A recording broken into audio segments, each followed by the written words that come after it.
True story. Really? Yeah. I had another band called Susie's Parlor, and that imploded that he was going to sign.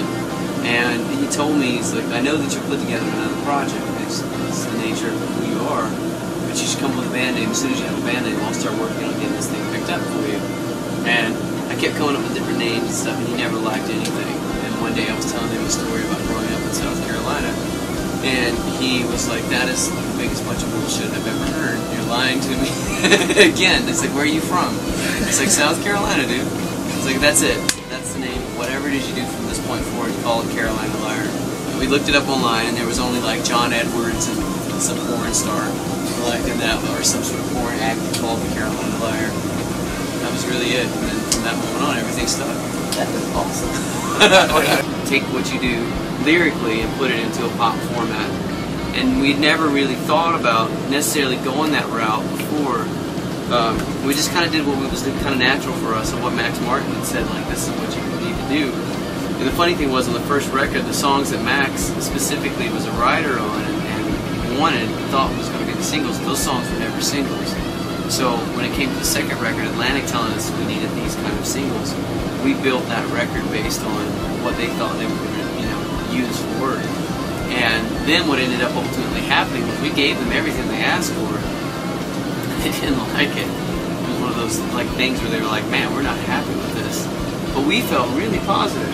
We knew, because it was that thing too with Max Martin and Shellback. Both of those guys were having humongous hits. It was like Moves Like Jagger, and Martin was doing all this stuff with Katy Perry and Usher at the time. Everything they were doing was top 10 or number 1. So you just, of course, we don't question our boss, So we followed him, and it got to the point where Atlantic didn't want to release this record, and we pushed as hard as we could, and they just didn't see eye to eye. So eventually we just asked them to have the record back. We could just take it and do it our own way.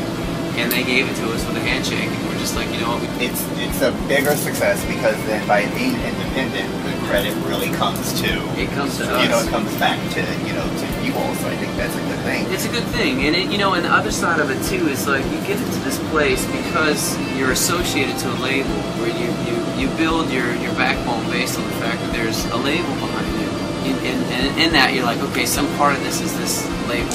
They're doing this work, and now that we're indie. We can go out and be a part of a show like this, and we're doing it. It's just the 4 of us that are getting up there and moving and making all this happen. Then we realize, like, wait a second, we're actually doing this stuff together. Like, this is what's actually making people move. It's not anybody paying anybody or anything else. It's just raw emotion, and that's it. Like, and connecting. It's one of the coolest feelings in the world. You get like goosebumps thinking, like, man, these people won't get out of their seats unless they're really feeling it. That's just one of those unless things. you force them. Yeah. We just keep hitting them. But no, they eventually move, and they won't fight it after a while once they've been given permission. And it's like, okay, this worked. We were right. We knew that we were in the, maybe some things are slower with connecting, but then it's like your instincts are still right. And it's such a good feeling. It's crazy. When it comes to your art, and you believe in it so hard to the point where you're willing to risk everything that you own, and then it starts working, you're like, oh man. Direct feedback all the time. It's awesome.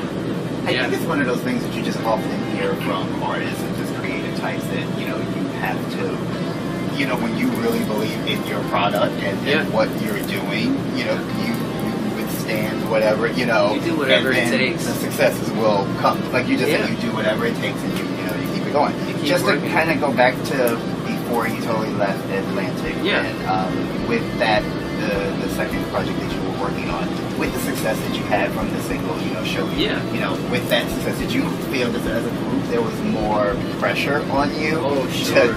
So it's one thing to have the label that say, we want to do this, but just you all as a group, was that more pressure on you? There was definitely a lot of pressure, because we had like this whole, kind of miraculously, that last record was licensed for every TV show that we could possibly find.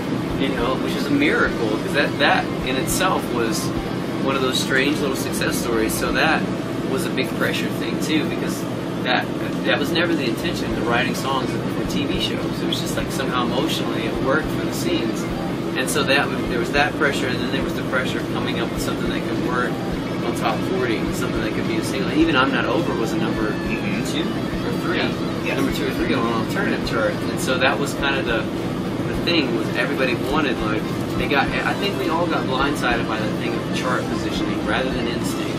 And originally, that's where all of us were like, man, we're fighting for this chart thing. We got to get into this competition rather than just really working. We could have changed some of the production on this stuff, but we got caught up with, just really wanting to please the label. But we love those guys. There was nothing, we still do. We stopped in and saw everybody in Atlantic the other day. It's still one of those things where it feels like home in a lot of ways, because they're amazing people that believe in music still. Like Julie and Craig and Dane and everybody at Atlantic Records, they love music. That place wouldn't exist without it, It's like without that kind of passion those guys have around there, it wouldn't be there. So it's a weird, interesting. Sorry, that's the whole thing about White West Freedom, and like that's exactly what happened to us.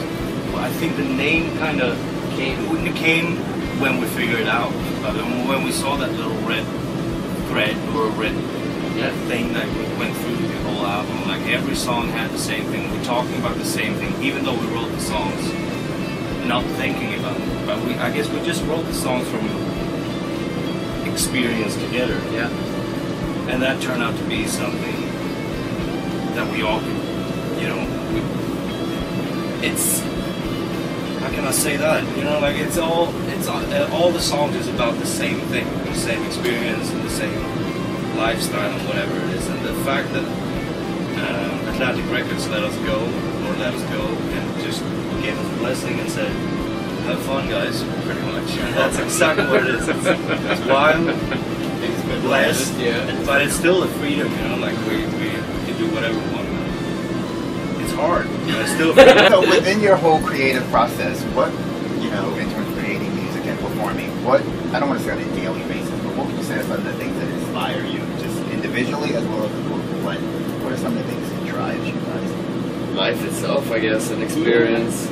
Everything we go through, like it's impossible not. Sorry. No worries. No, is it? No, being able to do this every day. Yeah. Is huge. It's my inspiration.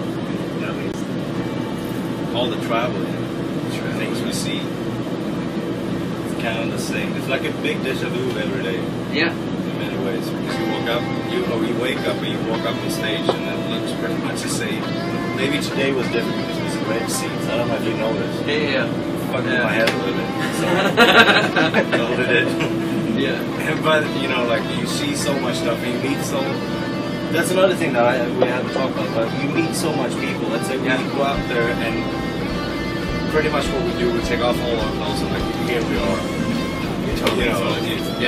If you like it, you like it. If you don't like, there's nothing we can do about it. But then we also, every show, after every show, we walk through the crowd, go up and shake hands with whoever wants to shake our hands, and then just sign autographs and stuff like that. And like, it's not many jobs unless you're in a grocery store. Yeah. That you meet that many people. But in your grocery store, you're and they do your thing. But we actually take our time to talk to them.